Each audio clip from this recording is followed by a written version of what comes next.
Shalom, pemirsa Kalam Kristus yang saya selalu kasih dan hormati di dalam Yesus Kristus Tuhan. Apa kabar? Saya berharap semua ada dalam pemeliharaan Tuhan yang indah dan ajaib. Haleluya. Saudara, malam ini special live streaming yang saya buat di studio Khmer Merah di Kalibata City, tentu Kalam Kristus maksudnya. Mengangkat satu tema spesial yang sepertinya tidak dibicarakan berabad-abad. Ini rahasia yang tersembunyi berabad-abad tentang Papua.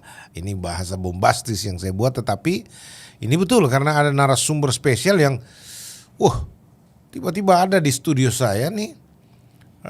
Lalu kemudian kita ngobrol sana sini. Kenapa tidak kita angkat? Ini hal yang belum pernah dibicarakan di publik ini. Dan seluruh rakyat Indonesia termasuk seluruh rakyat Papua dari berbagai lapisan harus mengetahui kebenaran ini. Karena apa? Yesaya 32 ayat 17 bilang, di mana ada kebenaran, di situ akan tumbuh damai sejahtera. Dan akibat kebenaran ialah ketenangan dan ketentraman untuk selama-lamanya. Seandainya ayat ini dimasukkan kata negatif tidak, maka dia akan bunyi seperti ini. Di mana tidak ada kebenaran, di situ tidak akan tumbuh damai sejahtera. Dan akibat ketidakbenaran ialah ketidaktenangan dan ketidaktentraman untuk selama-lamanya. Itu sebabnya kenapa kita lihat Papua sampai sekarang tidak ada damai sejahtera, tidak ada ketenangan, tidak ada ketentraman masyarakat Papua di sana. Karena apa? Pengelolaan Papua itu penuh dengan misteri dan konspirasi. Kata orang, tanda tanya ini. Apakah betul ada konspirasi di sana? Ya, namun sebelumnya kita biarkan yang satu ini dulu lewat.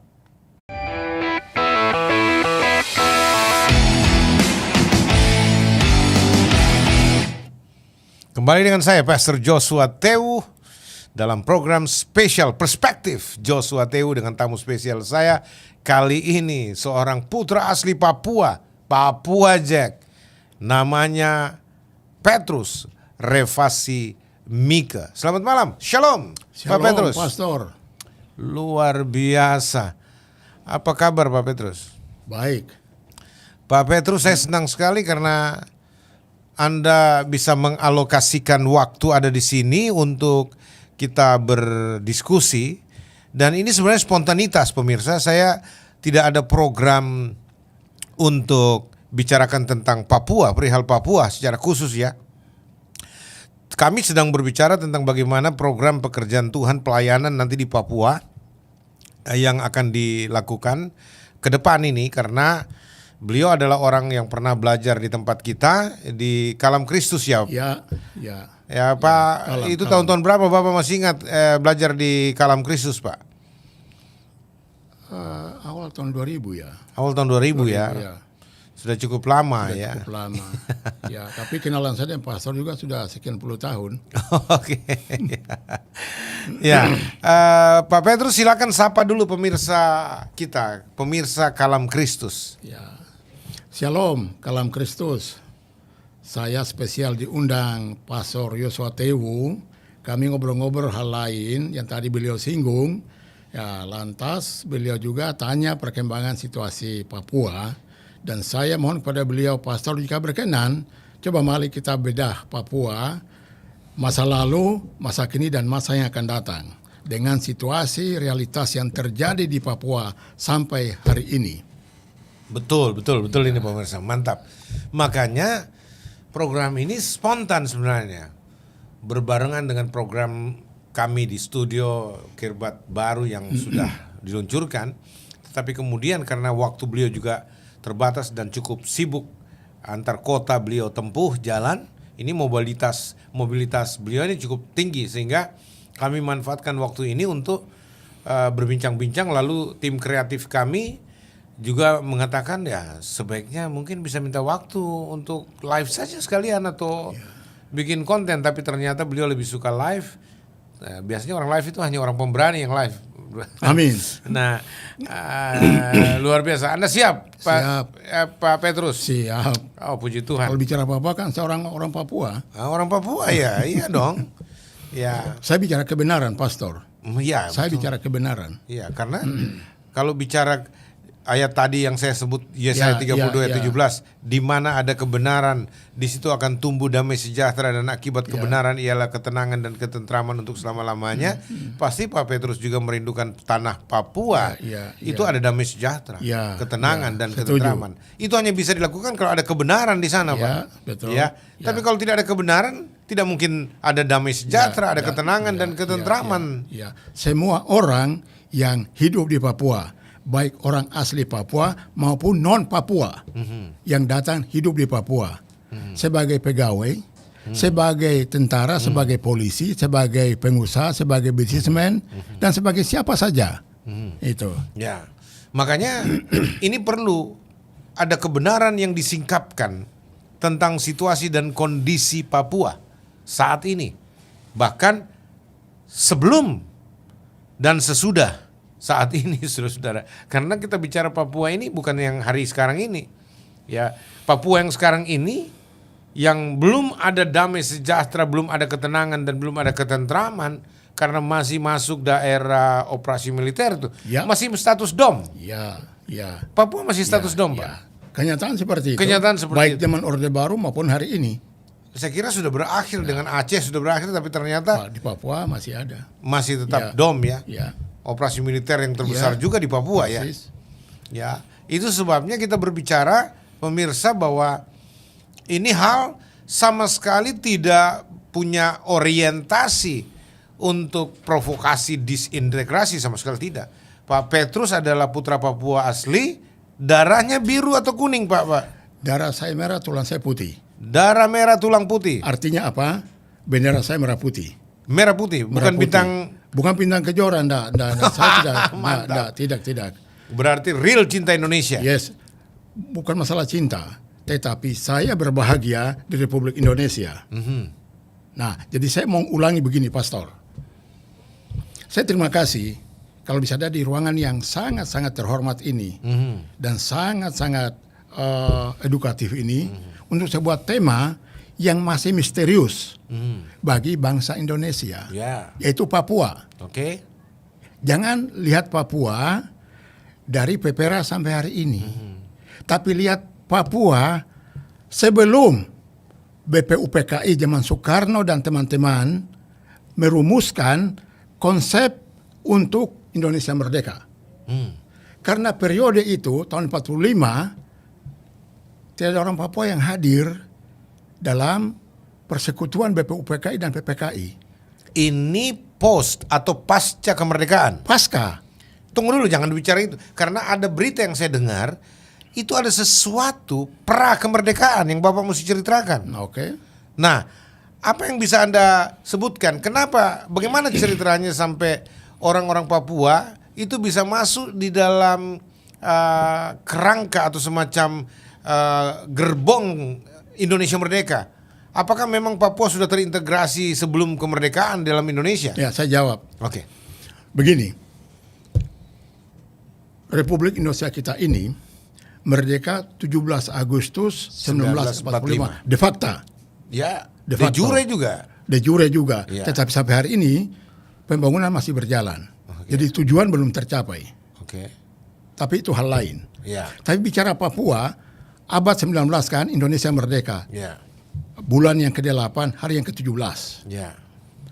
Saya mau tanya, apakah ada orang Papua yang ada di tim BPUPKI? Ataukah adakah orang Papua yang datang minta ke Soekarno untuk Papua waktu itu Nederlands Nihunia? Waktu itu namanya? Nederlands Nihunia. Karena waktu itu di bawah pemerintahan kerajaan Belanda. Mengapa Belanda? Saya perlu angkat satu hal mendasar yang belum pernah dibuka di Republik ini. Silakan, Pak. Abad 18, hari kelima bulan yang kedua, 1855 tepatnya, dalam sejarah gereja di Papua, Nederlands Nihunia waktu itu, bahwa Injil Kerajaan Allah tiba di Nederlands Nihunia waktu itu, sekarang Papua, itu hari Minggu tanggal 5 Mei, 5 Februari. Saya ulangi, 5 Februari 1855. 1855. Luar biasa. Nah, di tanah dia datang mana ke apa nih Nihunia, Nederlands Nihunia itu oleh siapa? Dua misionaris Belanda bernama Otto dan Geisler.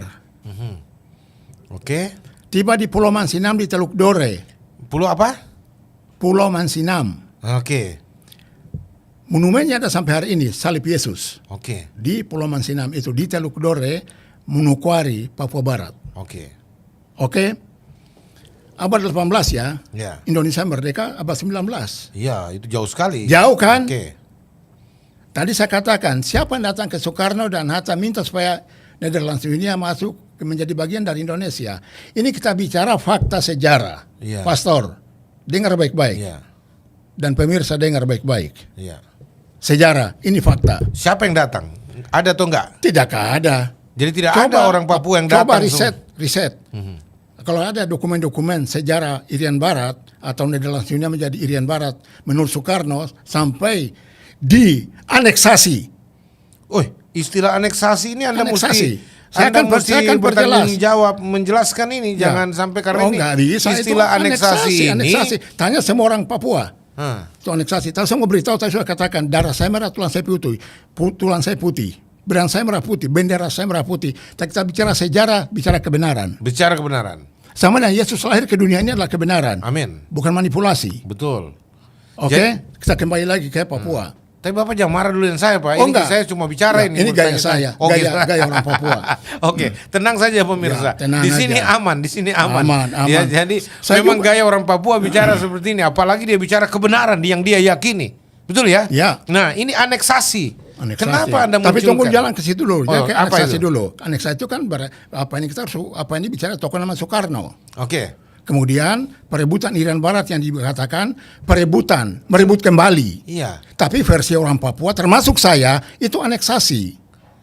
Oh, jadi perebutan Irian Barat sebenarnya kalau bicara merebut kembali Irian Barat berarti sebelum direbut dia bagian dari Indonesia dan kemudian Logikanya itu bahasa Iya. Indonesian. Kemudian direbut lagi dikeluarkan. Saya punya ballpoint dulu. Nah, saya mau silakan, kasih silakan. ilustrasi ballpoint, pastor, ballpoint. Ini baru kali ini wawancara. Enggak. Ini, tamunya minta ballpoint ini. Ini Aduh. ballpoint. Ah, Ini milik saya. Oke. Atau milik pastor ya. Milik Oke, saya. kemudian saya pegang sekarang. Oke. Kemudian saya nggak pernah ngomong. Kemudian saya bawa pergi. Aha. Loh, ballpoint saya mana? Oh, tadi ada Petrus. Ah. Petrus yang pegang. Saya tidak pernah ngomong. Itu apa ini milik pribadi? Secara dia kurang ajar atau bukan? Iya. Pastor kejar saya, rebut. Bah kurang pas barang ini. Ya. Itu namanya rebut apa bukan itu? Rebu bukan. Rebut kan? Rebut. Merebut. Nah. Kalau logika itu, bahasa istilah itu, ada sinonim lain nggak? Nggak ada. Nggak ada. Artinya apa? Nederlands dunia waktu itu belum pernah dimiliki oleh Indonesia. Terus memang mereka bilang itu merebut kembali. Kapan mereka dia miliki Irian Barat? Papua waktu itu. Kapan pernah dia miliki? Jadi Papua sebelum itu tidak menjadi milik Indonesia. Iya dong. Apalagi Indonesia belum merdeka. Sudah. Hati-hati, saya punya meja rusakin nanti. Sudah, Ini itu orang fakta. Papua yang datang-datang sini. Sudah, bikin- itu sudah fakta. Tuhan Allah dan iblis tahu itu. Oke. Tuhan Allah dan iblis tahu itu. Ah. Bahwa sebelum tahun 45 Irian Barat, Papua, Nederlands dunia itu belum pernah jadi bagian dari Indonesia. Kenapa dibilang direbut? Kenapa dibilang direbut? Yang betul aneksasi. Aneksasi, mengapa aneksasi? Nanti saya jelaskan. Tapi saya mau bicara dulu tentang Aneksasi ada unsur pemaksaan itu kalau begitu. jelas.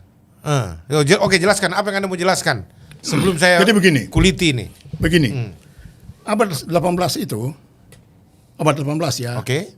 bulan Februari itu, Otto dan Geisler ke Nederlands dunia. Ya. Sebelum mereka dua berangkat, mereka di sekolah di Kanada, salah satu sekolah kitab di Kanada. Oke, saya punya bukunya. Bukan di Cambridge ya? Bukan. Oh, di Kanada? Bukan. Cambridge rendah itu jauh. Sorry. Jauh itu. Ya. Pastor jangan. Tolong apa- jangan dimunculkan ketawa saya. Nah, pastor, oke. Ketika itu pemerintah kerajaan Belanda yang memiliki Papua. Oke. Ketika lulusan angkatan Otto dan Geisler ini, mereka akan menyebarkan lulusan-lulusan ini ke seluruh dunia. Oke. Misi Amanat Agung.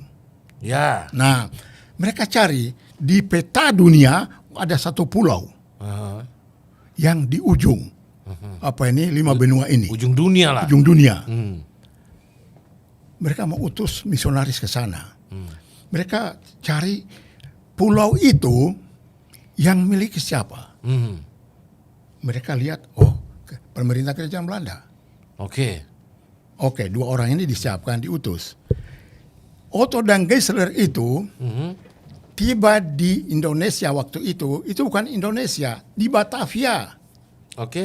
Tinggal di Batavia. Ya belum ada Indonesia, toh Belum lagi. ada. Yang benar aja lu. Nusantara toh. Iya. Ah. Tinggal di Batavia. Batavia. Hmm. Lama. Kemudian bikin perahu. Bikin perahu. Terus kemudian di Sunda Kelapa tinggal dia. Oke. Setelah perahu selesai, mereka 2 berangkat ke New Guinea waktu itu. Kita berangkat. New Guinea. New Guinea. Iya. Saya akan jelaskan kata New Guinea ya. Oke. Mereka udah berangkat ke New Guinea. Tapi mereka sudah langsung tiba di Ternate. Oke. Tinggal di situ berapa waktu.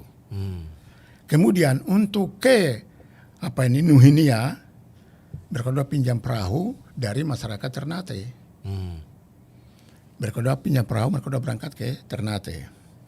Sekarang saya mau jelaskan dulu tentang kata New Guinea. New baru.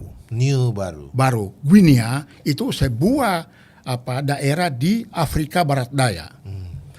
Guinea baru, artinya ya Guinea baru. Itu ketika seorang pedagang Spanyol berlayar sampai ke New Guinea, di Ternate, di Ambon, dia melihat kok ada pulau di sana. Di Maluku.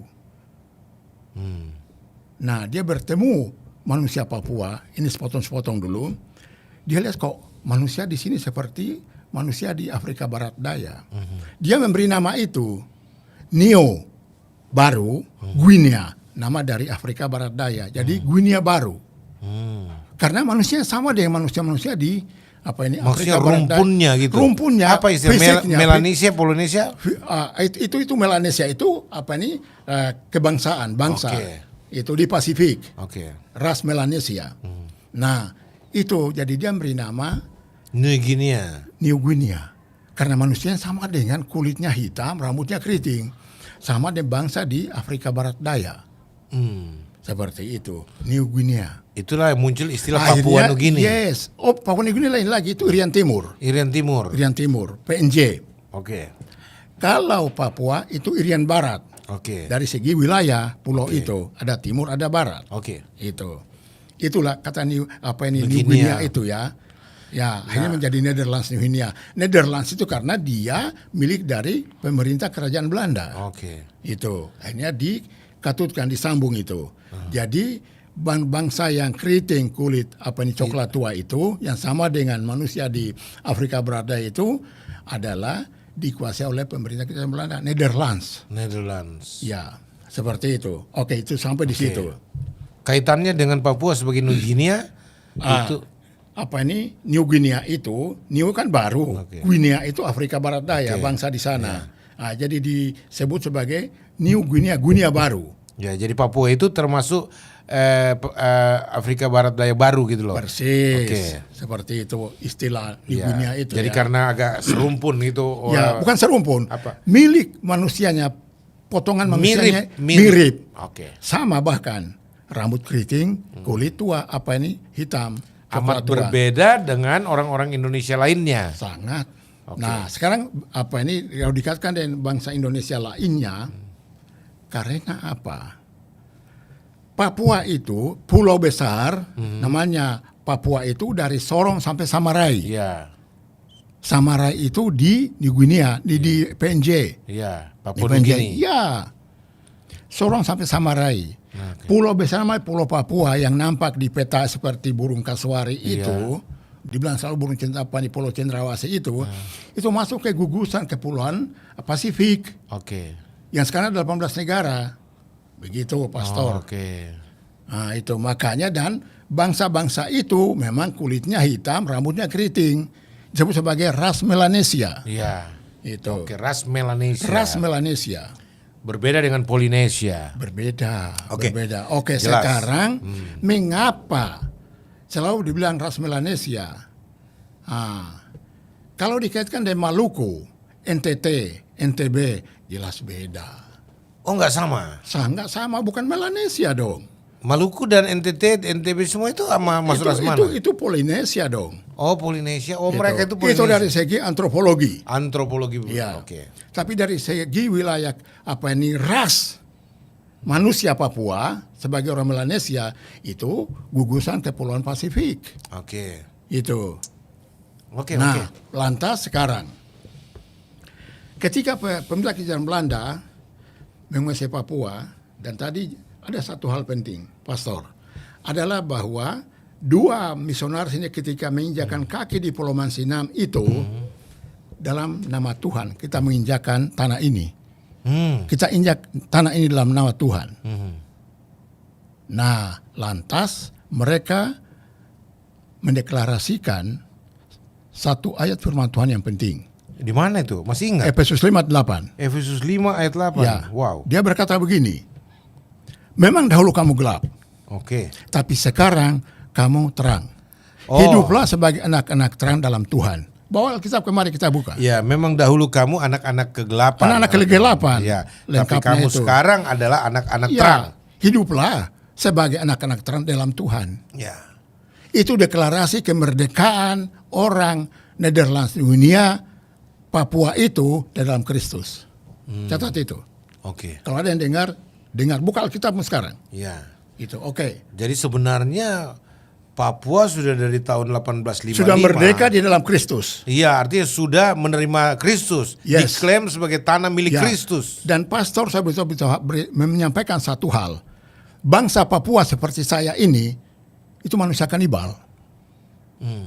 Suka berperang, Oke. suku dengan suku. Ya.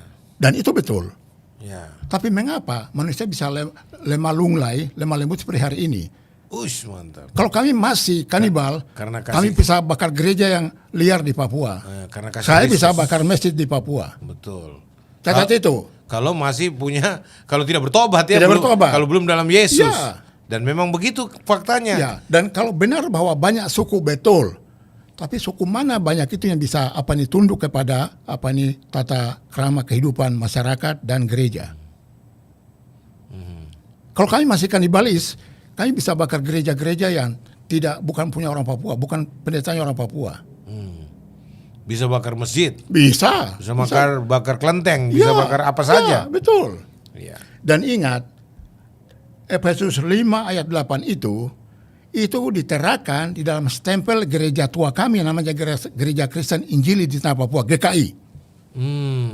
Ayat itu. Itu distempel di situ ya.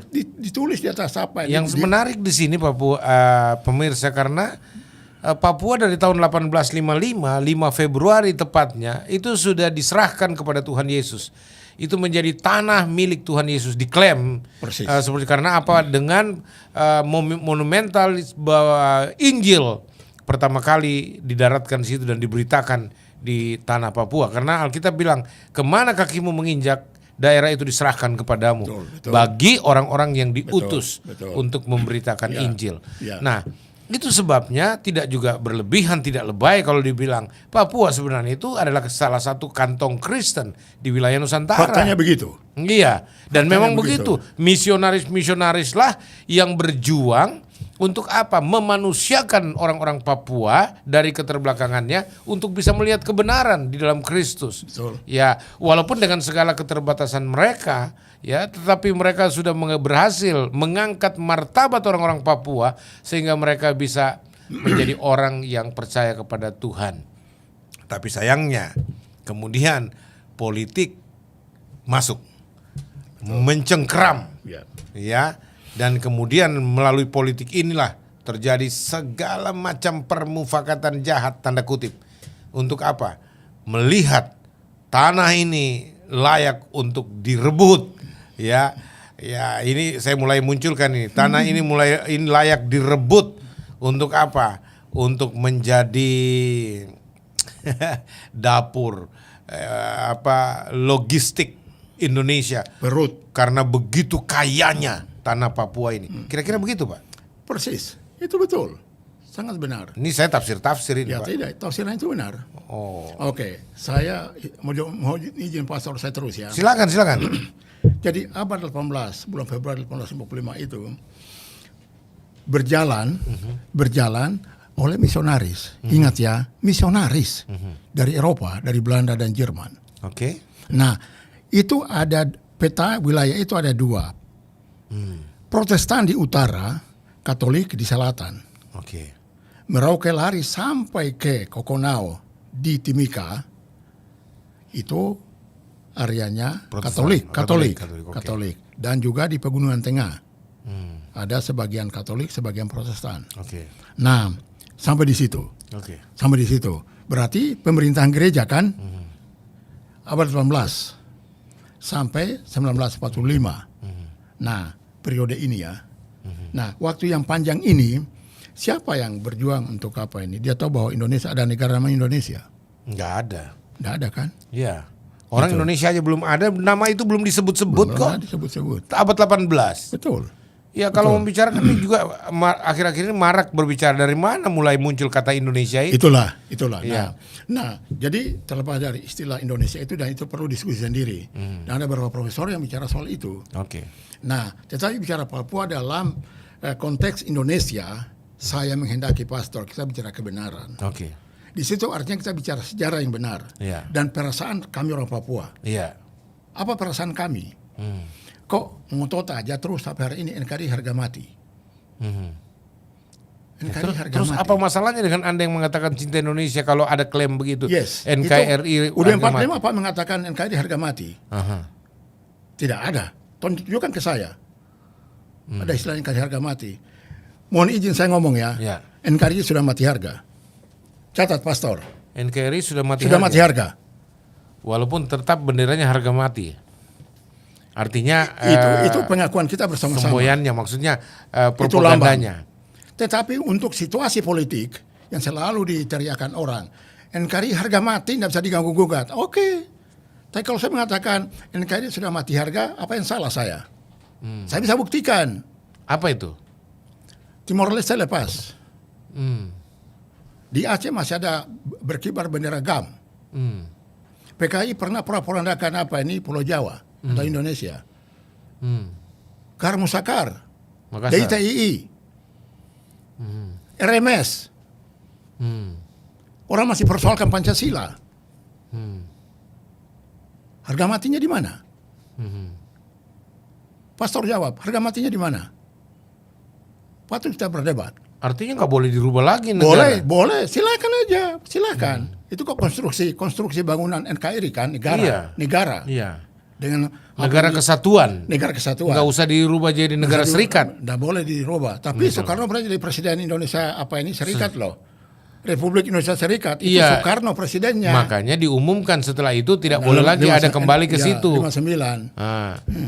Itu persoalan besar loh itu. Ya udah 59 RIS. Iya. Gitu. Tapi kan orang sudah tidak boleh lagi ke sana gitu loh. Boleh ke sana lagi. Ya NKRI itu harga mati maksudnya Harga jangan mati. lagi rubah. Ya, tapi harga mati bagi saya itu masih dalam tanda petik. Kenapa, Pak? Iya. Papua bergejolak kan?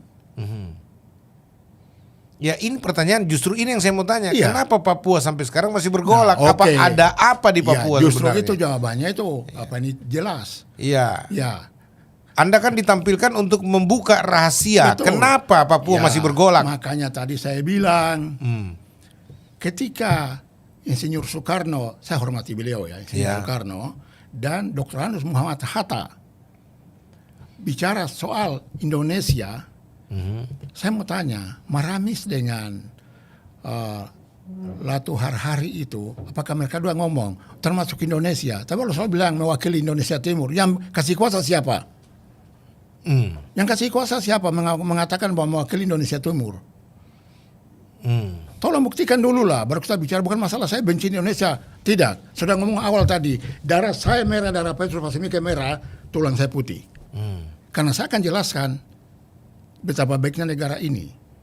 Tapi mengapa Papua bermasalah? Itu. Apakah karena Anda merasa Papua didiskreditkan? Itu hal. Atau disepelekan? Tapi saya bicara sebagai orang Kristen sekarang. Ya. Nah, jadi bahwa saya bicara kebenaran. Artinya apa? Seperti tadi, oke, serang sudah sampai 1945. Oke, ada Latu Harhari, ada Maramis. mewakili Indonesia Timur. Kapan mereka dua pernah bicara soal Indonesia Timur, Papua ada di dalam? Untung kalau pernah pergi ke sana lagi. Untung nggak pernah ke sana. Itu di Makassar mereka bicara.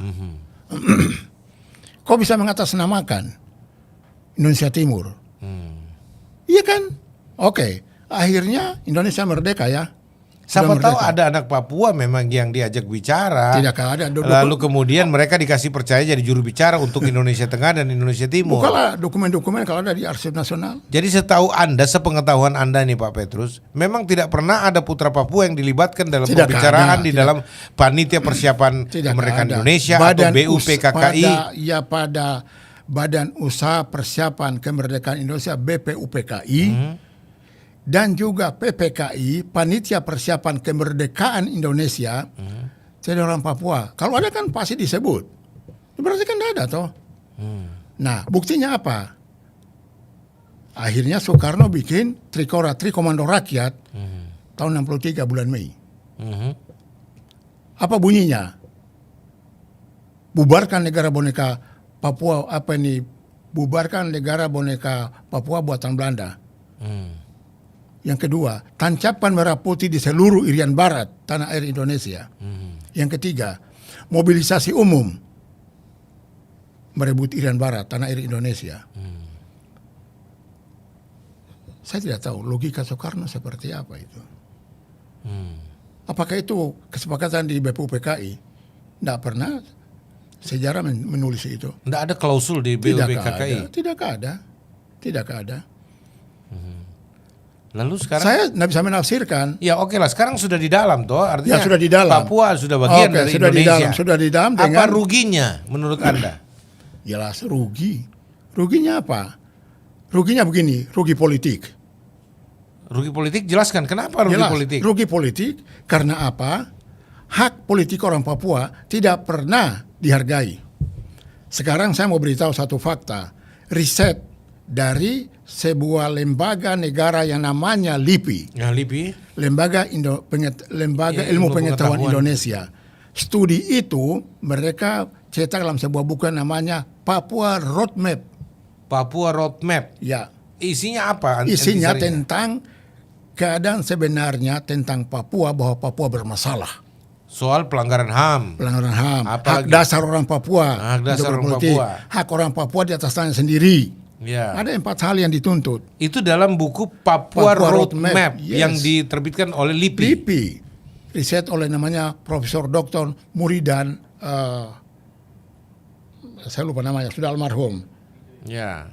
Muridan Tapi- S. Wijoyo. Iya. Tapi tujuannya Menjelaskan kepada pemerintah Republik Iya. Indonesia bahwa ini loh di Papua ada masalah yang belum selesai. ya, supaya Papua menyelesaikan dengan baik. Negara menyelesaikan Iya. bersama Papua. Iya, negara menyelesaikan ya. Tapi Nah, ternyata ternyata persoalan ini itu bertumpuk pastor dari tahun 63 itu ketika Trikora sampai 69. Waktu itu masalah Papua kan menjadi masalah. Masalahnya apa? Soekarno turunkan apa ini perebutan Irian Barat tadi. Nah, Trikora merebut. itu. Nah, alasannya rebut kembali. Alasannya yang tolol, konyol, bodoh bahwa sama-sama dijajah Belanda. Ini kan pendapat yang konyol, bodoh, tolol. Pastor, tolong catat itu. Mengapa saya bilang begitu? Banyak orang Papua akan katakan sama dengan saya. Selain Papua itu Hindia Belanda. Papua Nederlands Nihuinia. ya. Bagian dari pemerintah kerajaan Belanda. Hindia Belanda berbeda dong. Beda dengan kerajaan Belanda. dengan Nederlands Nihuinia. Itu. Tapi kesan orang, tangkapan orang, konsep orang bahwa iya akan merebut kembali, sama-sama kita dijajah oleh Belanda. Pastor dan pemirsa, saya kasih tahu ya, Belanda tidak pernah bunuh orang Papua. Catat itu. Belanda tidak pernah bunuh orang Papua. Kalau orang Papua membunuh, dipenjara di Bovendigul. Bukan dibunuh. Ya. Indonesia lakukan apa hari ini? Fakta. Berapa banyak orang Papua mati? Sampai hari ini. Belum lagi kita bicara soal KKB. Memang kita bisa beda dia, KKB itu siapa. KKB singkat dari kelompok kriminal bersenjata yang dicap hari ini oleh pemerintah Republik Indonesia sebagai teroris. Iya, itu enggak apa-apa, dibuka aja supaya orang tahu. Dan Anda harus menjelaskan kenapa Anda bernafsu untuk membuka ini, bukan untuk memprovokasi soal disintegrasi. Dalam hal itu, betul Pastor, saya akan ngomong. Saya tidak bicara soal apa ini disintegrasi untuk Papua Merdeka. Saya katakan itu ilusi, halusinasi. Dan Anda tidak menginginkan Saya itu. tidak mengharapkan itu. Mari kita perbaiki kondisi Papua. Tapi Anda mau bicara faktanya Ya. supaya merebut perhatian pemerintah. Ya, dan supaya pemerintah tahu bahwa orang Papua sebagai manusia normal sama dengan manusia di muka bumi ini, di atas permukaan 5 benua ini, dihargai sebagai manusia. Iya. Jangan dihina. Saya mau beritahu satu hal, Pastor. Tolong lihat muka saya ya. Buktikan kepada saya, dari Maluku sampai di Aceh, ada orang Papua yang jadi apa di sana? Di pemerintahan, di DPR, di legislatif, di angkatan bersenjata, TNI Polri, di semua angkatannya, darat, laut, udara, dan kepolisian. Buktikan aja kepada Petrus Pasimike dan orang Papua. Yang ada adalah orang Papua laki-laki bisa beristri perempuan non Papua, itu saja. Yang paling dibanggakan saat ini. Selebihnya Papua itu diobok-obok. Orang jadi tentara dari Papua. Ini bukan rasis, bukan. Orang jadi polisi dari Papua, masuk Akpol, masuk di Magelang, di Akmil. Bahkan orang mewakili Papua di DPR RI, zaman Irian Barat. Itu saya bicara lompat-lompat ini. Tetapi saya ingin menegaskan bahwa Indonesia merebut Irian Barat yang waktu ini dalam Sinhunia. Alasannya apa? Hanya karena alasannya bahwa sama-sama dijajah Belanda kan. Oke. Padahal Papua tidak pernah dijajah Belanda. Banyak orang Papua cerdas, pandai di zaman pendidikan zaman Belanda. Jadi tolong dibedakan dengan Hindia Belanda ya. Tolong dibedakan. Itu. Nah, kadang sudah terjadi. Sudah terjadi apa maksudnya? Trikora dia sudah aneksasi. Saya akan pakai istilah apa ini predikat atau sebutan aneksasi. Bukan perebutan. Logika sudah saya gambarkan di ballpoint tadi ya. Itu aneksasi. Aneksasi dalam bahasa sederhana yang menurut Anda apa? Dirampas, direbut. Direbut dalam arti Dipaksa masuk. Iya. Dipaksa menjadi bagian. Iya. Dipaksa. Tidak ada persepakatan dengan pemuka-pemuka Papua ketika itu? Tidak. Oke lah dari BPPKI dan PPKI sajalah. Kapan ada orang Papua yang diajak bicara sama-sama? Oke. Tahu-tahu. Tapi itu kan sudah berlalu, Pak. Sudah berlalu. Oke, berlalu. Tapi harus diakui itu sebagai sejarah, sebagai fakta. Karena Tuhan Allah dan Iblis juga tahu itu. Ya, oke. Artinya yang Anda tuntut sekarang dari pembukaan atau penyingkapan sejarah yang mungkin saja tidak banyak disingkapkan, ditutup-tutupi tanda kutip. Itu apa yang Anda harapkan? Saya minta. Saya bicara jujur. Jujur apa? Pihak Indonesia, pejabat negara, pejabat politik, MPR, DPR, DPD, dan semua partai politik dan bangsa ini dari Maluku sampai Aceh harus mengatakan bahwa memang ketika Republik ini merdeka, Papua, Irian Barat tidak masuk. Tapi sekarang kita sudah ambil secara paksa dan mereka sudah ada di tangan kita 58 tahun. Jadi harus diurus. Harus diurus baik. Diurus baik itu apa? Hak mereka. Iya, disamakan Hak dengan apa? yang lain. Yang lain dong. Hak politik, Hak politik. hak berdagang, Hak pendidikan, hak politik dan hak atas tanahnya sendiri. ya, hak atas tanahnya sendiri, Ya. hak kesejahteraannya sendiri. Ya. Jadi selalu tuduhannya bukan tuduhan, pandangannya adalah bahwa masalah kesejahteraan apa? Masalah apa? Kesejahteraan. Saya mau kasih tahu pastor ya. Zaman Belanda orang Papua aman, walaupun tidak pernah pegang uang. Zaman Belanda ya, saya sudah sekolah. Mengapa hari ini katanya sama-sama satu bangsa, satu tanah air, satu bahasa, tapi orang Papua menderita, bahkan dibunuh. CSLY yang bunuh siapa? Aparat kan? Iya. Kelikualik yang bunuh siapa? Aparat kan? Yang terbaru pendeta Jenambani, pendeta dari Gereja Kemah Injili Masehi Indonesia Kingmi. Yeremia Janambani, seorang pengurus gereja Katolik, ditembak mati. Satu bahasa tanah air. Apakah menurut mereka aparat Tuduhannya bahwa dia adalah pentolan dari KKB, apa itu KKB tadi? kelompok kriminal bersenjata. Itu istilah baru yang saya dengar dimunculkan setelah OPM. Persis. Ya, dulu kan OPM. Kongres Papua Merdeka itu sejarah. Cuma karena sudah tidak ada lagi suara-suara ingin merdeka. Ya, betul. Ya, ada KKB. Ya, KKB ini? Apa benar KKB itu mau bicara merdeka?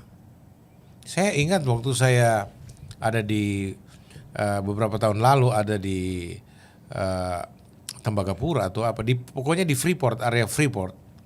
Ya, seperti di atas. Iya, dari Timika mau masuk ke Tembagapura itu kan bisa ada jalan darat atau apa itu pakai pesawat, tapi ada yang pakai itu Pak, yang dikawal. Iya. Ya, Betul. ini. Nah, Tadinya kita mau pikir coba lihat jalan darat melintasi daratan Papua kan? Iya, betul. Ya, tapi ternyata dilarang, nggak boleh. Itu karena lagi bahaya, lagi ini. Betul. Bawa mobilnya saja pakai anti peluru tuh Pak. Iya, betul. Seterusnya ya. Iya, betul. Saya ingat persis itu. Nah, itu saya pikir berarti Papua belum aman ini. Papua masih rawan. Dan itu sangat mengejutkan ya. Dan menurut Anda, apakah Papua sampai sekarang memang masih belum aman? Memang dibikin tidak aman. Pastor catat bahasa saya. Dibikin tidak memang aman. Dibikin tidak aman. Dan itu bukan baru. Jadi sejarah tidak aman itu berawal dari Manokwari. Ketika PVK itu adalah bukan tentara, tapi angkatan bersenjata yang dibentuk oleh pemerintah kerajaan Belanda yang berintikan semua orang asli Papua.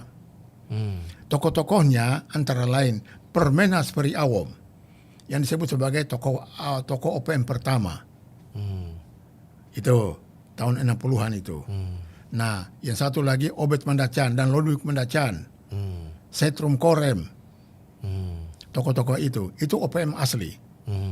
Yang ketika pemerintah kerajaan Belanda detik-detik terakhir tahu bahwa Soekarno akan merebut Irian Barat, memanggil paksa Irian Barat, dia membentuk untuk embrio negara Nederlands Nihunia itu, negara Papua Merdeka itu. Ingat tadi ya, Soekarno punya pernyataan, bubarkan negara boneka Papua buatan Belanda. Tapi itu bisa kita diskusi lagi. Tapi Soekarno presiden loh ngomong negara boneka, negara tapi dia masih pakai istilah boneka, karena dia tahu. Nah, jadi sejak itu 63 situasi Indonesia sudah aneksasi Irian Barat. Apa ndak bisa kita coba mengembangkan pikiran positif dari maksud Soekarno, taruhlah menganeksasi demi kebaikan Papua sendiri kalau ada di Indonesia dibandingkan dia tetap ada di Hindia Belanda misalkan. Jangan Hindia Belanda atau Belanda. Jangan Hindia Belanda dan jangan Belanda. Kita sepakat Soekarno sudah mengambil Irian Barat. Saya setuju. Sekarang setujunya itu di Pepera 69 itu. Pepera 63 sampai 69. Itu yang disebut Act of Free Act Choice. of Choice, ya, Pepera penentuan pendapat rakyat. Penentuan pendapat rakyat 1969. Ya, antara 63 sampai 69 ada banyak persoalan. Oke. PKI di Madiun 65. Ya. Oke. Nah, Dwi Kora. Oke. Terus ada persoalan-persoalan lain bahwa ketika Indonesia merdeka sampai dengan aneksasi Irian Barat, ekonomi Indonesia bagus seperti apa, Pastor? Mau jawab? Ya luntang-lantung. Orang makan bulgur loh. Jujur aja. Pilihan satu-satunya, suka tidak suka, ambil Irian Barat. Karena situ ada lumbung. Ya, di situ banyak makanan. Nah, ini berarti sudah pernah ada yang namanya istilah yang lain daripada act of free choice ini atau penentuan pendapat rakyat di tahun 1969 ini boleh dikata setara dengan referendum dong. Artinya pendapat rakyat di situ toh, rakyat Papua untuk menentukan bahwa mereka setuju dianeksasi atau diajak masuk bergabung. Ya, jadi cerita act of free choice itu adalah rekayasa. Karena ketika menjadi masalah ya. Masalah ini Soekarno dengan Amerika, Belanda, ya mereka adakan pembicaraan. Supaya tidak jadi masalah, tolong bikin referendum. Tetapi manusia Papua tidak hadir dalam pembicaraan itu, hanya Amerika, Indonesia, dan Belanda. Tanpa mengikutkan orang Papua. Dari mana Anda tahu itu? Faktanya ada orang Papua. Jadi tidak ada satupun orang Papua dilibatkan tidak ada. Di tahun 1969 itu? Tidak ada. Hanya orang Papua. Saya sudah kelas 6 SD. Saya hadir di Nabire, di kota Nabire itu, ketika Pepera di Nabire. Saya hadir, Ortisan datang. Jadi orang-orang non Papua yang mengatasnamakan Papua. Pemerintah Indonesia, bukan orang non Papua. Pemerintah Indonesia, Soekarno. Dengan pemerintah Kerajaan Belanda. Menlunya waktu itu ada Luns. Dan Kennedy. Presiden Amerika. Mereka skenariokan ini. Ada dokumen saya. Yang dikeluarkan oleh Kedutaan Besar Amerika di Jakarta. Tentang masa-masa menuju kepada Pepera itu. Dan itu di big up habis-habisan oleh Amerika. Kennedy waktu itu. Robert Kennedy. Dan itu juga menjadi pintu masuk untuk Freeport dibuka. Ya. Freeport itu tahun 67. Lebih duluan lagi? Lebih duluan. Nah. Peneguhannya 69? Tidak ada peneguhan. Jadi Freeport itu tahun 67 itu dibicarakan tanpa melibatkan orang Papua juga. Jadi istilahnya adalah mas kawin. Mas kawin. Mas kawinnya siapa? Ya para dalang politik yang bermain. Para mas kawin untuk Indonesia, untuk Amerika.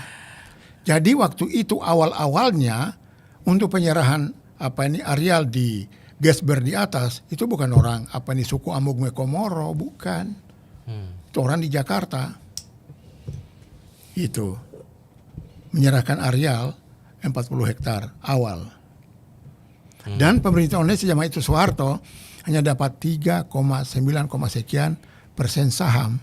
Pastor ingat ini ya. Berapa? 3,9, sekian persen. Makanya Pak Jokowi marah berjuang sampai dapat 51, sekian persen itu. Wow. Belum lama ini. Apa katanya Pak Pastor, dengar baik. Yang penting Irian Barat tidak lepas. Catat itu. Ingat itu. Sampai Yesus datang. Jadi biar 3% gak apa-apa? Gak apa-apa. Yang penting Irian Barat tidak lepas. Tapi bagaimana bisa menghidupi rakyat Papua? Bukan. Indonesia dapat saham 3, sekian persen. Iya, 3,9%. Itu negara punya. Untuk negara Indonesia. Papua nggak dapat apa-apa? Nggak dapat apa-apa. Orang Papua? Orang Amugme Komoro yang punya tanah adat dapat. Oke. Itu. Ingat itu. Freeport itu menentukan posisi Irian Barat di Republik ini. Itu. Makanya penjelasannya tidak akan pernah selesai. Karena itu mas kawin Amerika. Untuk Amerika. Amerika kawin dengan siapa? Indonesia. Nah, kawin di Indonesia. Mas kawinnya itu. Oh, jadi sudah suami istri nih. Suami Amerika istri. dengan Indonesia. Udah, mas kawinnya istri. Papua, Nggak Freeport. Tahu menikahnya kapan? Nggak tahu bisluitnya mana? Nggak jelas. Tapi mas kawinnya itu Freeport. Tapi kadrun-kadrun ini berteriak anti Amerika. Biar aja. Anti Amerika boleh, tapi jangan lupa ada yang dibangga-banggakan. Diaspora Indonesia di Amerika ya, itu ratusan keluarga loh. Diaspora Indonesia di Amerika dibangga-banggakan. Kenapa? Kalau ini harga mati, kenapa mau pergi hujan emas di negeri orang, hujan batu di negeri sendiri, ambil hujan batu di negeri sendiri. Ini kan harga mati kan? Aduh, jadi oke, taruhlah. Ini kan masa lalu Pak Petrus. Oke. Dan kita tahu sekarang Pak Jokowi, presiden kita terkasih ini sudah menunjukkan bukti nyatanya dia datang dan merombak Papua, membangun infrastruktur Papua, memperjuangkan Papua supaya mendapat hak 50% dengan Freeport-nya ini, dan infrastruktur jalan dibangun dan bla bla bla, banyak lagi prestasi. Walaupun sejak itu saya belum pernah ke Papua lagi lihat apa yang terjadi. Ya dulu Papua saya masuk Sorong, saya masuk Biak, saya masuk Kaimana, terus saya masuk di Nabire berapa kali. Ya tapi itu Papua yang masih harga semen amat sangat mahal. 40.000. Ya harga bensin masih sangat mahal. Ya dan lain-lain sebagainya. Tapi setelah Pak Jokowi katanya sudah semuanya sama dengan penduduk Indonesia lainnya. Nah, bukankah hal itu diharapkan menyudahi lah rasa sakit hati orang Papua? Langit dan bumi. Kenapa? Kalau bicara harga BBM, Trans Papua jalannya, ini bicara perasaan, Pastor. Perasaan dan harga diri orang Papua. Ya. Awal-awal merebuti dan Barat itu, berapa korban manusia Papua? Anak-anak Papua yang hari ini berdemonstrasi di Presur adalah anak-anak yang lahir tahun 80-an, Pastor. Mereka di depan mata mereka orang tuanya dibantai. Kenapa sampai oleh begitu? militer? Nggak tahu. Jadi ada kebencian. Nah ini yang susah diobati nih kalau kebencian jelas. Itu hanya Yesus yang bisa obati.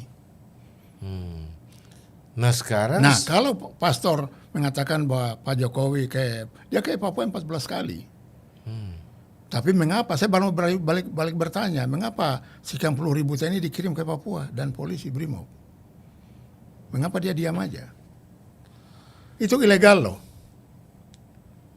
Dari mana bisa hukum ilegal? Ya ilegal, mana ada keputusan presiden dan disetujui DPR? Ada persoalan Untuk apa di Papua? Pengerahan tentara begitu banyak, puluhan ribu, ditambah dengan Brimob dan polisi. Ada darurat apa yang? Ada darurat apa? Tapi katanya masyarakat Papua terancam dengan gerakan KKM ini tadi. KKB sorry. Ya.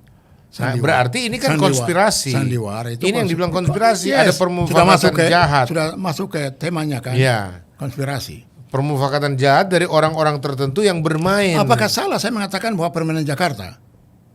Ya, yang mengendalikan Papua ya Jakarta. Apapun yang terjadi di sana kan di Jakarta. Ya. Tapi kan apakah tidak ada sisi baiknya kita bisa melihat bahwa Jakarta memperjuangkan kesejahteraan Papua? Sejahtera apa? Sama balik bertanya, sejahtera apa? Kalau tentara banyak di situ, polisi banyak di Brimob, apa orang Papua sejahtera? Kalau di Papua terima banyak orang jadi pegawai, jadi anggota DPRD, bahkan jadi anggota DPR RI zaman Irian Barat sampai hari ini. Jadi tentara jadi dan polisi, ini, sementara tidak ada orang Papua di daerah lain di Indonesia ini. Apa itu sejahtera? Jangan bisa sejahtera dalam arti uang loh. Jangan bicara itu. Tidak penting untuk kami orang Papua. Jadi, kami harus diterima sebagai manusia di Republik, di dunia sebagai Tuhan terima kami. Itu pemirsa, mereka punya tuntutan sederhana saja. Dihargai sebagai manusia di negeri sendiri. Dan diberi kepercayaan juga mengelola tanah mereka sendiri dan menikmati hasil tanah mereka sendiri. Kalau Aceh ada partai politik, mengapa Papua tidak? Ya karena itu takutnya ada organisasi Papua Merdeka. Itu terlalu berlebihan. Padahal di Aceh juga ada gerakan Aceh Merdeka, GAM. Mengapa bendera GAM boleh berkibar di Aceh? Saya tanya, Pastor, tolong jawab. Kan sudah tidak boleh, GAM sudah di. Tapi benderanya berkibar loh. Masa? Sampai hari ini. Sejak perjanjian Helsinki. Saya nggak tahu. Saya sudah lama. Kalau bisa tinggalkan dunia politik. Beliau yang terhormat Haji Dr. Andus Yusuf Kala dan Hamid Awaludin bisa menyelesaikan masalah Aceh yang baik di Helsinki. Mengapa Papua tidak? Apa karena Papua itu daerah Kristen? Dibiarkan biar aja mati semua. Maaf saja saya harus ngomong. Ya nggak tahu. Saya justru bertanya-tanya ini. Bahkan sekarang ini gerakan Islamisasi Papua sebegitu masif. Di Papua itu banyak gereja liar, pendeta liar, orang Kristen liar ada di Papua. Ada banyak manusia liar beragama termasuk Islam ada di sana. Ada uskup liar, pastor liar ada di Papua. Kenapa Anda bilang liar? Liar, bebas di sana. Persamaan kata dari liarnya bebas. Tapi orang Papua Seenaknya. sendiri tidak diizinkan. Tidak menghargai, bukan diizinkan, tidak menghargai. Oh, tidak menghargai orang Papua. Memang Yesus itu bukan apa ini orang non Papua. Yesus itu orang Yahudi loh, orang Ibrani. Apa memang orang Papua gereja di Papua ini menyembah siapa? Jawab dulu. Menyembah Yesus. Ya, Oh, bahkan tapi gereja menyelamatkan bukan. Kalau sudah menyelamatkan di Papua ada banyak gereja GKI dan gereja-gereja yang banyak digembalakan orang asli Papua. Kenapa mereka datang bikin gereja sendiri lagi? Bahkan bawa sinode dari luar, kecuali yang asli Papua. Oke, saya misalnya suatu ketika jadi apa ini gembala gereja Immanuel Jemaat Yesus Kristus. Berbeda orang ke sana dengan alasan sama orang Kristen orang Papua, padahal saya harus beritahu hal yang penting, terpenting. Orang Kristen dan Katolik di Papua lebih jahat daripada Islam. Oh. Ulang lagi, Pak. Jadi kenapa Anda berani berkata orang Kristen, orang Katolik Di Papua lebih jahat daripada orang Islam? Kenapa? Karena mentelantarkan orang Papua atau tidak? Mereka tidak pernah membela kepentingan orang Papua sebagai sama apa ini umat manusia dan sebagai orang Kristen. Ya, tapi Papua dikristenkan loh. Tapi beda misionaris, maksudnya orang-orang Indonesia yang menggembalakan di sana, jadi pendeta di sana. Datang ke sana, bikin jemaat sendiri. Oke. Jadi inklusif. Oh, terus tidak ajak orang Papua lagi? Tidak sama-sama, tidak mau bersama-sama dengan orang Papua. Kenapa? Oh, jadi orang-orang pendatang yang dirangkul untuk digembalakan. Itu ya. Toraja sendiri, Manado sendiri. Toraja sendiri, Manado sendiri. Terus mereka sama-sama, Ambon sendiri. Orang Papua jadi warga kelas 3. Bukan kelas 3, tetapi pokoknya kamu punya gereja sendiri, kami bikin gereja sendiri. Saya pernah jumpa banyak di Jayapura. Saya pernah masuk satu gereja di Sentani, itu jalan Tes LY, itu GPDI. Saya masuk, orang Papuanya itu saya dengan salah satu kepala bank Mandiri, 2 perempuan Wamena, 1 bapak Sentani yang dia berdoa waktu itu. Gembalanya itu orang Manado, bendahara Majelis Daerah GPDI Tanah Papua. Bayangkan hanya 5 orang. Saya itu tamu. Kepala Mandiri ini itu juga tamu. Bayangkan, semuanya itu apa ini Amber semua. Amber itu pendatang. Istilah Amber di Papua itu pendatang. Amber. Itu baru satu contoh kecil. Di Papua juga ada HKBP. Atau mungkin orang Papua sendiri nggak mau bergabung. Loh, kami karena punya, merasa risih atau bukan apa? risih. Kami maunya kalau mereka datang jangan bikin gereja. Bergabunglah dengan gereja yang ada di Papua. Oh begitu. Iya kan? Tapi mungkin orang Papua di gerejanya pakai bahasa Papua jadi Oh orang tidak. Papua tidak pernah bicara bahasa lain. Tidak pakai bahasa Indonesia. Hebatnya Papua di situ. Itu Hebatnya ya? itu apa? Dari pantai sampai gunung orang bicara bahasa Indonesia. Pastor masuk di pedalaman. Di Wamena ada sekitarnya, Pegunungan Bintang, Yahukimo, Tolikara. Orang semua bicara bahasa Indonesia dan pastor. Gitu ya? Di Paniai, Inarotali, Wagete, Monamani, Intan Jaya. Orang bicara bahasa Indonesia. Berarti berlebih Indonesia Papua dong daripada suku-suku lain di Indonesia. Karena kalau masuk di Jawa, bahasa Jawa dihajar di situ. Kami masuk orang Papua berbahasa Indonesia jauh lebih baik dari manusia Indonesia. Karena kami sejak lahir sudah bicara bahasa Melayu zaman Belanda. Nah ini pemerintah mesti perhatikan ini dong. Jadi kekecewaan itu pastor itu dilampiaskan, diambil oleh orang lain dalam perjalanan sejarah tadi, OPM di Manokwari itu akhirnya dibina juga zaman Orde Baru yang namanya DOM itu. Oh, itu sudah jadi proyek dong, proyek militer jadinya. Itu jawabannya. Nah sekarang saya mau bicara KKB hari ini, Oke. karena kita punya waktu hampir habis. Ya. KKB itu singkatan dari kelompok kriminal bersenjata. Akhirnya oleh pemerintah untuk perkembangan tahun 2019 kemari dibilang itu kelompok teroris. Mengada-ada semua. Kenapa bisa diklaim teroris? Ya itu tanya aja kayak Mahfud MD, Menko Polhukam RI. Apakah sebegitu membahayakan menurut Anda? Anda tahu orang KKB itu gimana? Enggak. Saya mau beritahu, ada 2 momentum yang membuat saya bertanya. Ternyata KKB itu KKB buatan. Yang pertama, ditembak matinya seorang perwira bintang 1, anak Bali. Yang kedua, pernyataan juru bicara TPNOPM di Papua bahwa pernyataan Beni Wenda di Oxford, Inggris, dia deklarasikan kemerdekaan Papua, dia mengatakan itu tidak sah kalau tidak disampaikan di tanah Papua. Berarti mau bilang Papua merdeka, di mana korelasi TPNOPM, KKB dengan Beni Wenda dan selusin manusia Papua yang ada di luar negeri? Tidak ada kan? Kok di sana dia kutuk? Tapi tiap hari mereka bunuh orang, tentara, polisi. Mereka bakar fasilitas masyarakat, fasilitas sosial, fasilitas umum dibakar, sampai tenaga kesehatan juga dihantam. Itu ada datanya, ada faktanya gitu. Faktanya ada. Nah, jadi fakta ini membuat kami orang Papua ini jadi bertanya.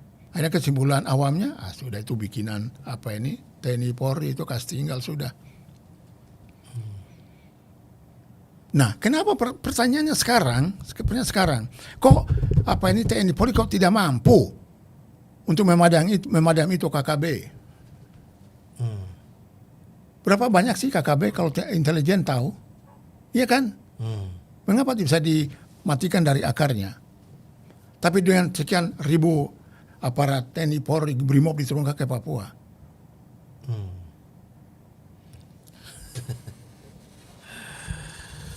Jadi memang enak sekali kalau pastor mau kita bedah Papua, itu jangan kemudian mendiskreditkan orang Papua. Mereka mau merdeka, hanya lagunya adalah mau bicara dengan dialog, tapi mau dialog dengan siapa?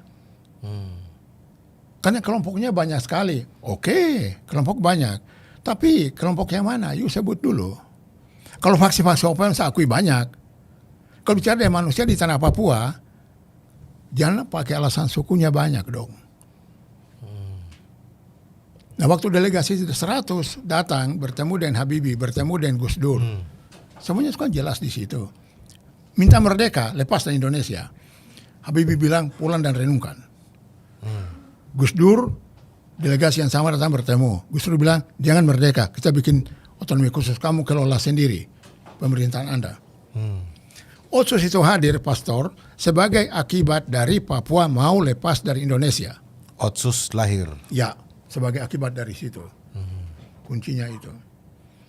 Nah, terus sekarang sudah Otsus. Sudah 20 tahun. Iya. Terus kenapa masih mengeluh? Kenapa masih mengeluh? Ya, karena realisasi implementasi Otsus itu menurut orang Papua termasuk saya, Otsus gagal. Jadi cuma sandiwara belaka? Sandiwara. Sebuah gula-gula, permen. Lah, kan Anda putra-putra Papua yang menentukan dong dalam jadi otonomi gubernur, khusus. jadi bupati, wali kota oke. Uang dikirim ke sana oke. Tapi ada sayup-sayup kedengaran. Jakarta ada di situ bermain. Jadi kepala dilepas, ekor dipegang.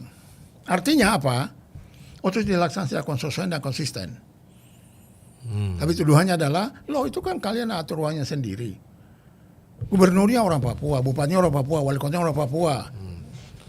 Tapi tunggu dulu. Kebijakannya? Kebijakannya siapa? Jakarta kan? Jakarta itu siapa? Kalau tanya orang kan, loh enggak. Berarti boleh dikata gubernur-gubernur yang ada ini, wali kota apa semua itu boneka? Boneka, titik. Boneka Jakarta? Ya. Sekarang, pastor tahu, di Kabupaten Jayawijaya di Wamena, pemekarannya berapa sekarang? 8 kan kabupaten baru, DOB, daerah otonom baru. Oh iya, ini setelah provinsinya dibagi 2 juga. Ya Apa? sudah dibagi 2. Ya, Papua dan Papua Barat. Ya.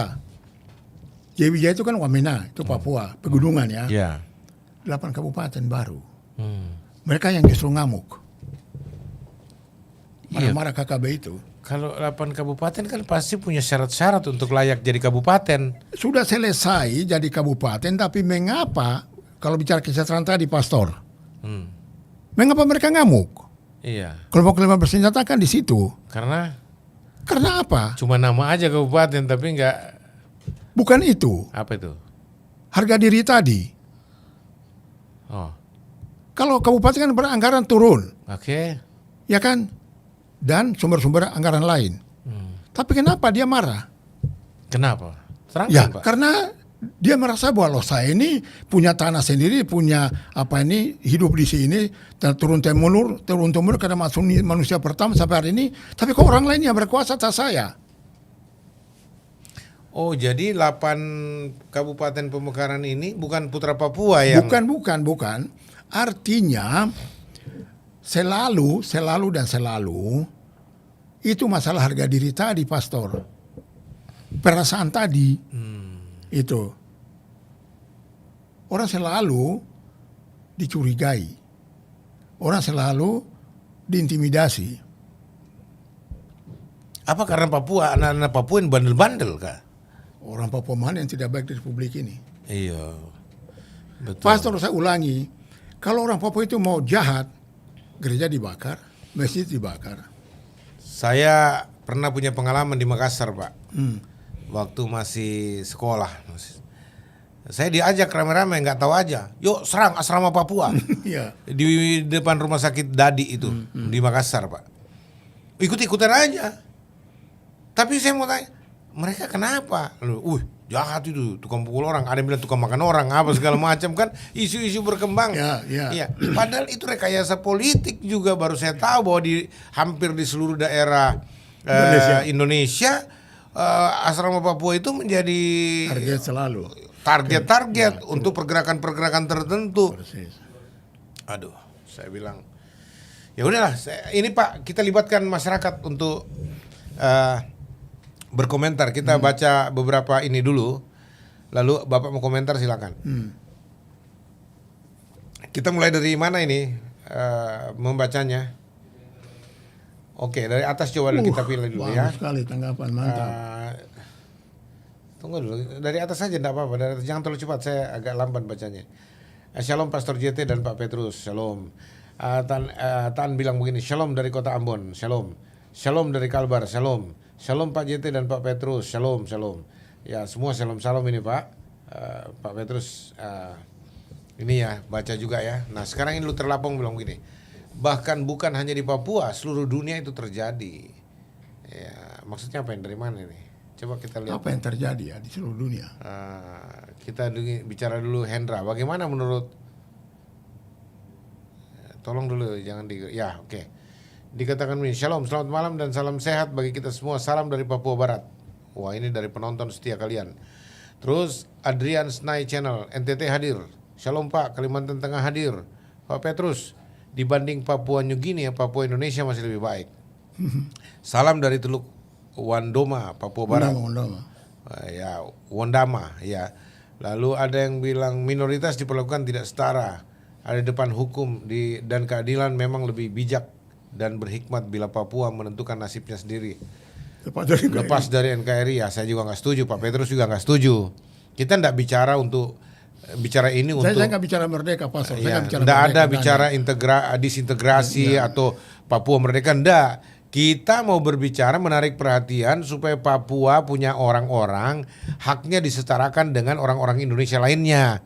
Hak atas tanahnya, hak atas kesejahteraannya, hak atas pendidikannya dan seterusnya gitu loh. Dan termasuk hak dia memainkan politiknya di seluruh daerah Indonesia. Nggak usah di seluruh Indonesia, di tanahnya sendiri juga dia dieliminir, orang-orang Papua dipinggirkan, nggak orang-orang tertentu saja sebagai formalitas untuk dimunculkan. Oh ada juga kok, misalkan dulu Pak Freddy Numberi, ada Paulus Waterpauw dan banyak beberapa yang lain-lainnya.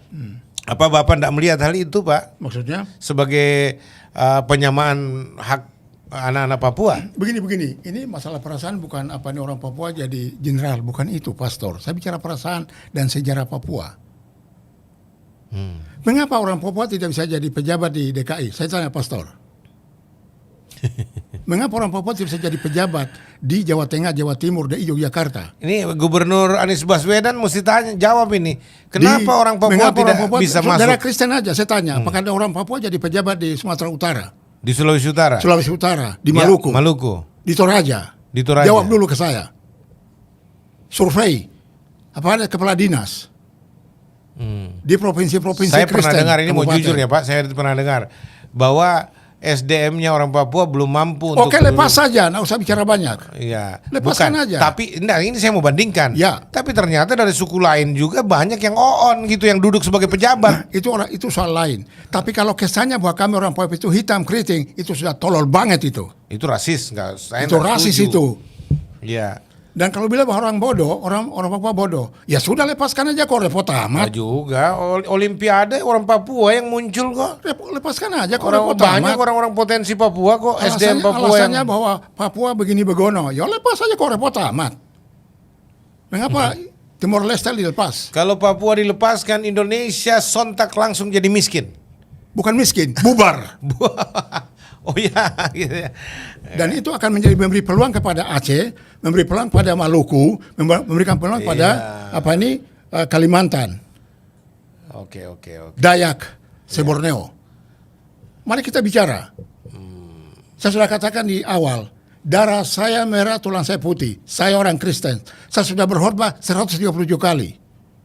Saya didikannya pastor. Saya Petrus Servasi Mike. Oke. Artinya Bapak hanya betul-betul ingin minta perhatian supaya kami pemerintah dihargai supaya sebagai dihargai manusia. sama dengan Ya. yang lainnya. Ya. Dengar ini Pak Jokowi dan semua aparatur pemerintah penentu di negeri ini. Kita bicara ini bukan memprovokasi untuk disintegrasi. Kami Oh, anti. tidak. Kami cinta Indonesia dan kami mau supaya kesatuan Indonesia tetap terjaga, dan kami mau supaya seluruh orang Indonesia harkat dan martabatnya dihargai sama. Yes. Terutama juga orang-orang Papua yang notabene alamnya telah menyumbangsikan begitu besar kekayaan alamnya untuk rakyat Indonesia keseluruhan. Istilahnya sumber kehidupan datang dari Papua. Tapi kok orang Papua nggak dihargai, haknya sama dengan Indonesia yang lainnya, bahkan dicurigai kualitas SDM-nya nggak mampu lah dan sebagainya. Itu saya pernah dengar sendiri langsung. Dan alasan-alasan fisik yang lainnya dan seterusnya itu rasis. Saya mau katakan kita justru berdosa terhadap orang Papua. Mestinya kalau kita mendapatkan berkah banyak di tanah Papua, jangan orang-orangnya kita matiin, kita eliminir, kita pinggirkan. Mestinya kita turunkan mereka, tanda kutip ya Pak, dari pohon-pohon, dari dianggap yang keterbelakangan, yang tinggal di, mestinya kita turunkan mereka, bukan mereka digantung lagi di pohon-pohon, yang dari kota ditaruh lagi di gunung-gunung. Baru pendatang, orang-orang pendatang yang menguasai kota-kota di Papua dan sebagainya. Loh, ini yang saya bilang, kita nggak adil, kita nggak jujur, ya. Ini tidak ada perencanaan apa-apa, ini spontan saja Ya, kita spontan, berbicara, ya. dan saya Ya. ingin ajak Pak Petrus berbicara apa sebenarnya masalahnya, karena saya juga orang yang penasaran, pemirsa. Apa yang terjadi sih di Papua? Terus apa gunanya gereja-gereja di sana kalau ternyata Papua tidak semakin lebih baik?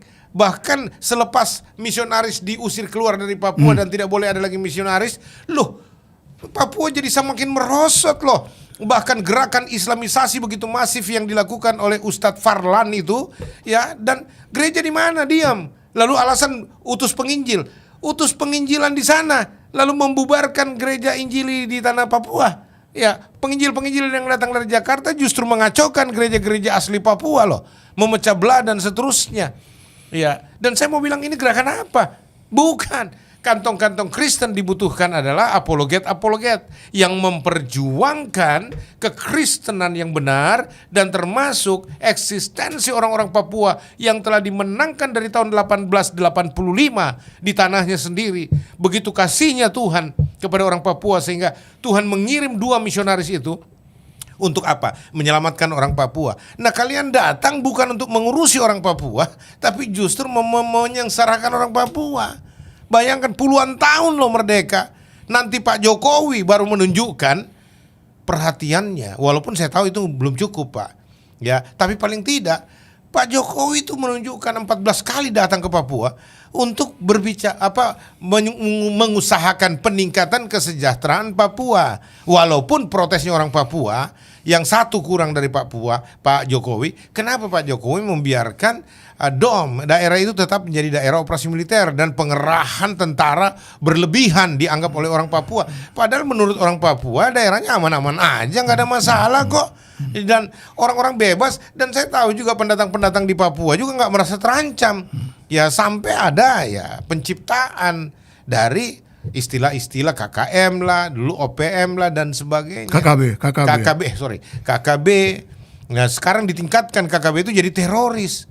Lah, terus kita mau tuduh lagi masyarakat Papua, putra asli Papua, anak-anak Papua yang orang tuanya juga sudah menderita, bahkan tanda kutip pernah merasa dibantai oleh aparatur kita loh, ya. Alasan keamanan, alasan jangan sampai terjadi disintegrasi dan sebagainya. Alasan apapun yang dibangun untuk membela kebijakan Indonesia dengan cara membantai masyarakat Papua itu tidak dibenarkan dalam hukum internasional. Jadi saya mau kasih tahu, mari kita rubah. Kita rangkul saudara-saudara kita. Papua adalah saudara kita. Papua adalah orang-orang yang juga layak menerima hak sama dengan orang Jawa, orang Kalimantan, orang Manado, orang Ambon, orang Madura, orang apapun di Indonesia, ya. Layak mereka juga dihargai. Layak mereka jadi tuan rumah di rumah mereka sendiri. Jangan orang Jawa yang jadi tuan rumah di Papua. Jangan orang Manado yang jadi tuan rumah di Papua. Jangan jadi orang-orang lain. Terus mereka jadi pembantu di rumah mereka sendiri. Ini bagaimana? Mereka jadi warga kelas 3, bahkan warga kelas 4 di rumah mereka sendiri, di negeri mereka sendiri. Yang jadi warga nomor 1 orang Jawa, orang Manado, orang Ambon, orang Aceh dan lain sebagainya, orang Batak jadi warga kelas 1 di sana. Sedangkan orang Papua jadi warga kelas 3, bahkan warga kelas 4, warga terpinggirkan. Apa kita adil? Saya mau tanya, apakah ini Kristiani kalau Anda Kristen? Kenapa nggak dilibatkan mereka? Alasan ketidakmampuan, sombong kita sok tahu. Kalau bilang SDM-nya Papua dibawa, waduh, saya buktikan di berbagai pemerintahan, di Pemprov apa, banyak orang OON jadi pejabat di sana, banyak orang anjlok IQ-nya, goblok-goblok juga tulis aja mengetik salah-salah. Ini Pemprov loh, DKI Barometer Indonesia. Tapi banyak juga aparatur-aparatur kecamatan, desa, salah-salah bikin ketik nama KTP aja salah, bahkan agama salah dan sebagainya dan sebagainya. Saya mau tanya, kualitas apa? Apakah Anda lebih berkualitas dari orang Papua? Nonsense itu. Saya mau jawab dulu. Ini dikatakan penonton setia kalian kasih jempol banyak ini, Pak. 12 jempol mewakili 12 murid Tuhan. Sugeng Jeff serupa dengan anak yang sudah dewasa, sudah sepatutnya berdikari, membangun rumah tangganya sendiri dengan pasangan hidupnya, entah dengan kesusahan untuk sementara waktu. Amin. Setuju, betul. Setuju, ya. Ya, Cynthia, memang Pulau Papua itu dulunya tidak langsung menjadi milik Nusantara secara administrasi. Kalau rumpun pulau di Nusantara, iya memang benar, tapi tidak serta-merta langsung jadi milik Indonesia ketika itu, betul. Amin. Papua free, Belanda tidak pernah bunuh orang Papua. Dena Sanggunao bilang begitu. Hahaha, Papua lelaki beristri pendatang laris manis. Ini Dena. Terus penonton sedih bilang, itu fakta, Pak. Nah, Cat bilang begini, seandainya ada pengusaha asli Papua yang berperan di Indonesia. Oh, ya, Luther Lampong, solusinya bagaimana maka? Kakak, ya sebenarnya sudah boleh diterapkan regulasi proteksi perdagangan untuk pribumi di Papua. Ya, lah ada yang usul begitu, Pak. Luther Lampong bilang Papua people juga hari ini sudah banyak yang terbrainwash khususnya dalam agama. Ya, betul. Cynthia setuju. Ya, terus Papua dibikin tidak aman, sangat benar. Jadi rekayasa keamanan di sana itu ada yang mainkan, Pak. Jadi munculkan situasi tidak aman. Ya, kerahkan itu, gelontorkan dana. Ini kan politisasi transaksi juga. Aku sendiri sejarah yang baru kali ini saya pernah dengar. Nah, aku sendiri bilang sejarah yang baru kali ini saya pernah dengar. Nah, Terus itu sudah biasa Om, politik kotornya semua rekayasa termasuk referendum palsu dan seterusnya. Oke, profit share saham Freeport Indonesia dikasih 3% itu zaman Soeharto. Ya, Lalu ya. zaman sekarang Podowai 50% itu juga rekayasa. Amin. Terima kasih orang ini. Luther Lupa Lepong bilang betul. itu juga kenapa Betul. rekayasa? Karena yang menikmati Jakarta bukan Papua, begitu? Betul. Ya, setuju argumen Om. Setuju katanya. Bukan cuma DNA yang direkayasa tapi semua sudah direkayasa. Bagaimana kalau kita minta privilege Om dan seterusnya? Waduh. Terus ini Luther Lepong banyak sekali pengetahuan tentang Papua juga ini. Oke, terus masih ada barangkali udah selesai? Kita tiba pada sesi kesimpulan penutup ya. Sekali lagi pemirsa, pembicaraan ini adalah pembicaraan spontan, tidak pernah direncanakan. Kami berbicara dalam konteks bagaimana menjalankan atau mengemban pelayanan untuk Sigi di Papua. Ya, tapi ternyata ketika kita bicara kondisi Papua, saya melihat ada hal-hal menarik yang perlu diketahui oleh masyarakat Indonesia secara luas, termasuk masyarakat Papua sendiri yang tidak memahami kondisi negerinya. Karena apa? Terbutakan dengan statement-statement politik Jakarta. Kira-kira begitu ya Pak? Betul. Sehingga saya tanya, apa beliau mau nggak kita bahas secara ringan diskusi-diskusi begini untuk menyumbangsihkan, untuk mengedukasi masyarakat Indonesia, ya, dan beliau setuju sekali. Dan inilah pembicaraan hasilnya. Dan dengar baik-baik, pembicaraan ini tidak ada nuansa sedikit pun untuk membawa atau menggiring opini supaya Papua lepas dari Indonesia. Bahkan Pak Petrus sendiri mengatakan saya cinta Indonesia, darah saya merah, tulang saya putih, bendera saya merah putih. Bukan bintang kejora. Dan bukan bintang kejora benderanya. Bahkan beliau protes bintang kejora. Beliau tidak mau ikut-ikutan dengan pergerakan bintang kejora. Dengan segelintir orang Papua saja yang karena sakit hatinya, ya, mereka minta merdeka.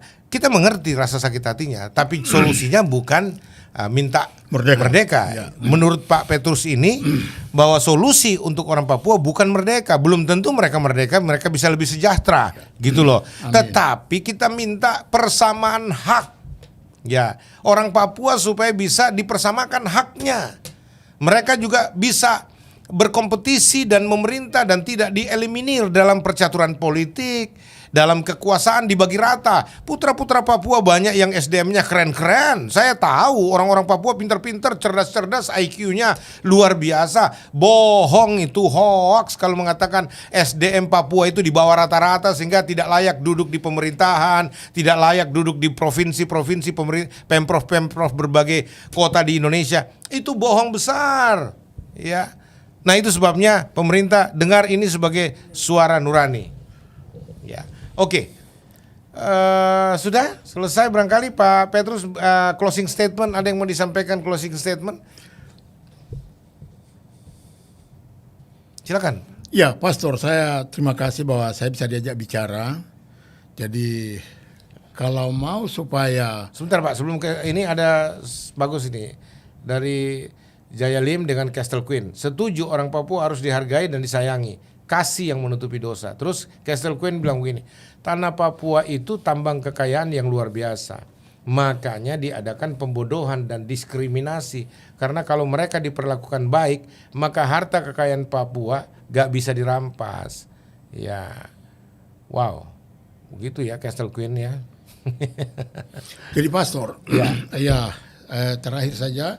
Saya hanya satu saja untuk mau penyelesaian itu, mari kita duduk bicara. Karena kelompok Papua ini ada 3. Orang Papua di tanah Papua, orang Papua di luar Papua di Indonesia, dan orang Papua di luar negeri. Jadi Papua ada di Papua Orang sendiri. Papua di tanah Papua dan orang Papua di luar Papua di Indonesia, dan orang Papua di luar negeri. Cari aja teorinya. Kalau tidak bisa menyelesaikan sampai Yesus datang, Pastor, percaya apa yang Petrus Raffasimika katakan, Papua tidak akan pernah selesai di Republik dan Indonesia akan sakit gigi terus. Karena ini bicara manusia, Pastor. Iya. Bicara manusia. Kasihan banyak Paling yang dilakukan adalah genocide, Iya. pembunuhan hangusan. Saya dengar juga banyak Apa bahkan namanya? pembumian urusan apa yang sebuah etnik. Dan itu masalah. Ingat ya, Indonesia tidak menguasai dunia, tapi dunia dikuasai oleh Indonesia. Hah? Ulang Pak. Indonesia tidak menguasai dunia. Indonesia dikuasai oleh dunia. Artinya bahwa negara Indonesia bukan satu-satunya negara di dunia. Ingat itu. Dan di pihak lain Indonesia ini boneka Amerika. Boneka Amerika. Indonesia adalah boneka Amerika.